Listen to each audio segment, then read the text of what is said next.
Against overwhelming odds, he achieved his dream of equality for all South Africans.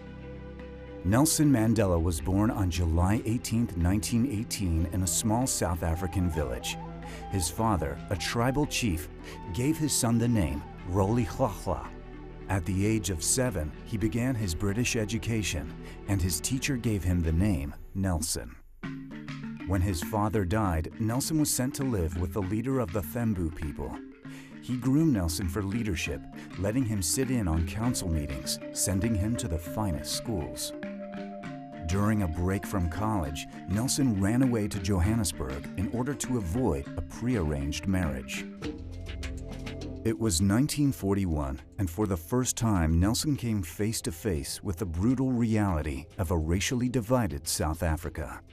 By entering the city as a kind of anonymous black person, he gets a first-hand experience of what black life is like for urban black South Africans at that time, and he gets a kind of immediate confrontation with the white apartheid racist state. I think that he had two languages. He had a deep historical language from his own learning, his own training within his tribal background. But I also think that he had a language of the law.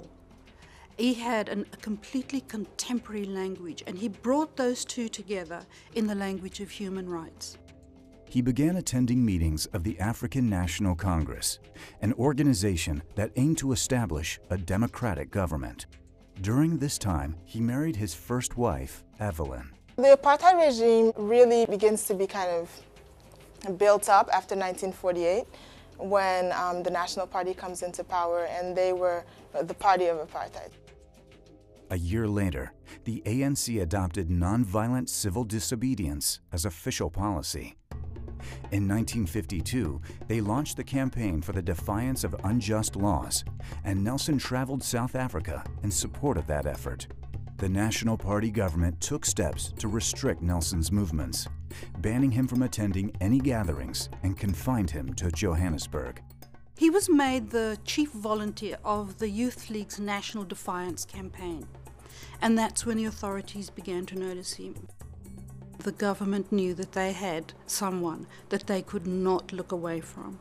He and Oliver Tambo decide to set up a law firm that will specialize in serving the black population. That will be a kind of a low-priced law firm, an accessible law firm, and that will specialize in defending black clients against the apartheid laws. In 1956, the government arrested Nelson and 150 other activists, charging them with treason. Nelson's relentless dedication to activism took a toll on his personal life, and his wife Evelyn left him. As he waited 4 years for his trial, he met a beautiful young independent-minded Winnie Madikizela, who would become his second wife in 1958. In 1960, the South African government outlawed the African National Congress. Mandela went underground and formed the Umkhonto weSizwe, the Spear of the Nation. Umkhonto weSizwe was formed after Sharpeville, when 67 people were killed, men, women and children, and over 180 were wounded during a peaceful demonstration. It was at that time that Mandela realized, I think it was a very difficult decision for him, that non-violent resistance was not enough. Since he was wanted by the government, he traveled abroad, secretly gaining support for the cause. When he returned to South Africa, he was arrested and sentenced to 5 years in prison. While in prison, he was also charged with sabotage and conspiracy to overthrow the government. Mandela stood trial but refused to defend himself because this would legitimize the state's case. Mandela received a life sentence to be served in the prison on Robben Island, a desolate rock island 7 miles off the coast of Cape Town.